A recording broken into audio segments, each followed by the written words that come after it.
because I would like you to read it in its totality, my article, I mean.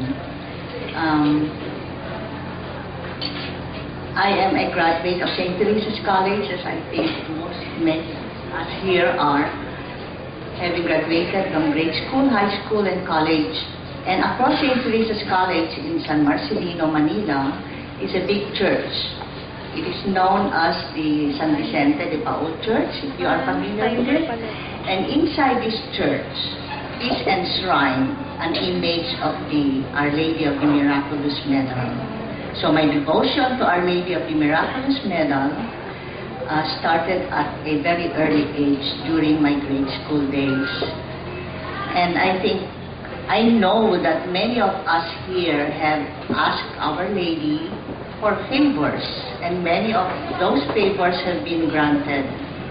I call those favors gifts or mini miracles. And as you know, the reason I'm standing here right now is I had shared this mini miracle when Cecil asked me one fateful day to share this experience. So this afternoon, I would like to share with you and introduce to you one such miracle. May I call on my son, Father Francis Cruz, a member of the Congregation of the Mission. Father Francis, he is my eldest son, and he is my miracle. So the article that I wrote in the book is as much his story as it is mine. So I invite you to find out what this gift is. Thank you. Thank you, Ms. Cruz. Mama Mary. It's, I think, post-millennium name or something. It's so new. If you recall, when we were kids, we called her the Blessed Mother or the Blessed Virgin or Santa Maria, but never Mama Mary. But, you know, language evolves, and now we call her Mama Mary. In the same way that many people just say, si Lord, as if he was next door. Si Lord. Bahala na si Lord. Okay. I will read just a paragraph or two. The history of the Virgin of Kaysasay is the stuff many Marian stories are made of. As fascinating, if not culture-laden, as that of Mexico's famous Lady of Guadalupe. She may not be as widely known, but the Taal townsfolk and Marian devotees from far and near who know her have given her a special place in their lives. I first knew about the Virgin of Kaysasay when I was in my teens.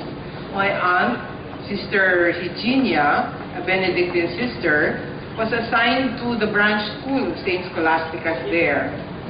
And so my mother's side of the family would regularly visit her there.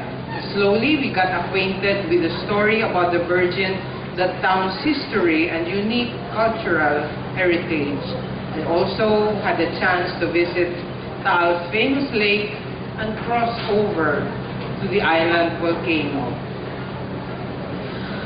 The Virgin of Kaysasay, who is she, what is she, that the historic town of Taal feels blessed by her presence? I'll just read Patikim.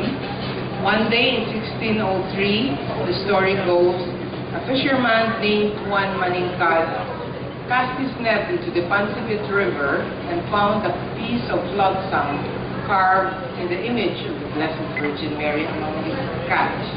The prior of Taal, Fray Juan de Bautista, took this as an auspicious sign to divine favor worthy of its celebration. Why is she called Our Lady of Kaysasay? Find out na lang in the video.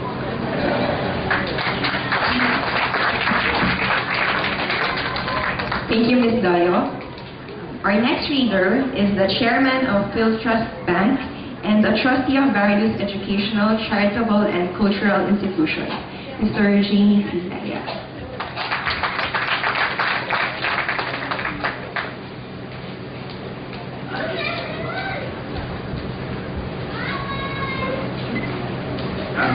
fellow authors, Karina, Velasco, distinguished guests.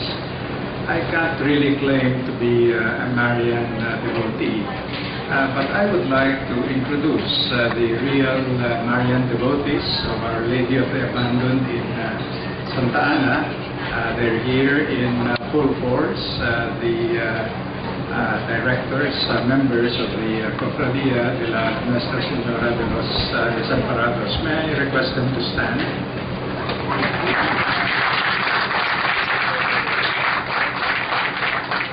They're the ones who enticed me to join them in their good work, quiet work, good work, effective work in propagating the devotion to Our Lady of the Abandoned.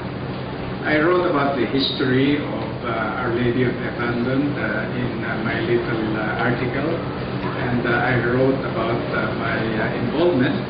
And you'll see that long ago, Philippine devotion to the Lady of Santa Ana was great. There is an excerpt that I quoted in my article. It was written in the 1850s by Father Felix de Huerta. And in it, he describes the great devotion to Our Lady of Santa Ana, which in effect was the equivalent of Our Lady of Lourdes here in the Philippines. He says also that, quote, not long ago prior to the 1850s, the number of devotees in Santa Ana exceeded even the number of devotees in Antipolo, which tells us the great past of Our Lady of the Abandoned. Even today, people go there, members of the Chinese community, as well as Filipinos, in a very interesting devotion, actually quite similar to Our Lady of Kaysasay, which draws both Chinese as well as Filipino pilgrims. There is a Taoist temple immediately behind the church, which is dedicated to a Chinese god and to the Virgin Mary. And the Chinese go there to pay homage to the Taoist god, as well as to the Lady of the Abandoned. And they go and wet themselves in the miraculous well, which is in front of the Taoist temple, immediately behind the main altar of the church, called the Porto de la Virgen, which is a miraculous well which drew the pilgrims of the 19th century. And the church itself, Our Lady of the Abandoned, is obviously the Virgin, which is very apropos in these present times, because we depend on overseas workers. The Philippine economy depends on overseas workers. And who are the abandoned? It is their families, their children, who are the abandoned among Filipinos today. And so in this little article, which does not really go into the miracles, it does not go into the devotion as such, it is really here. I decided to accept the invitation of Mrs. Brainard, basically to encourage greater devotion to Our Lady of the Abandoned, because I believe sincerely that truly our overseas Filipino worker families should really revive the devotion to Our Lady of the Abandoned. Thank you very much.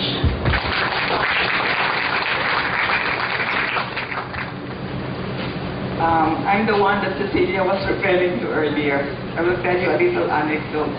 Because when she started soliciting contributors to the book, I wasn't paying attention. Because I had no intention to be one. You know, but every time she sent an email seeking contributors, I seemed to feel something like a stab in the heart. Like a guilt that I needed to do something about it. By the time she sent out a fourth email, I felt it was for me. And the reason I wasn't interested is because I'm not really a literary writer. I'm a business writer. And those two are poles apart. But it was an interesting experience because I don't really have a religious experience with Our Lady of Antipolo. But as I was going through this article, I discovered that I have an emotional attachment. And that's the reason why I get stuck in the heart every time she was asking for a contributor. So in a way, it was good for me and hopefully good for the reader. I will read just a couple of paragraphs.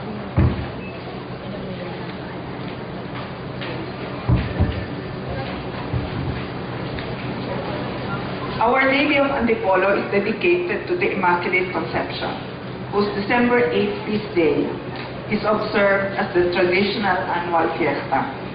In 1926, by the papal decree of Pope Pius XI, the image of Our Lady was bestowed the traditional canonical crown in recognition of her antiquity, the enduring faith and devotion of many pilgrims in her intercession, and the answered prayers of her devotees. In 1954, the Antipolo Cathedral became a national shrine of Our Lady, as declared by the bishops of the Philippines. The practices observed in her honor are too many to narrate, but suffice it to say that the faith in Our Lady and answered prayers have kept the fire of Marian devotion burning. It would have been a disgrace for me to look away from this opportunity to give her tribute, when after all these years I have had proximity and easy access to her from my home in Antipolo. Thank you.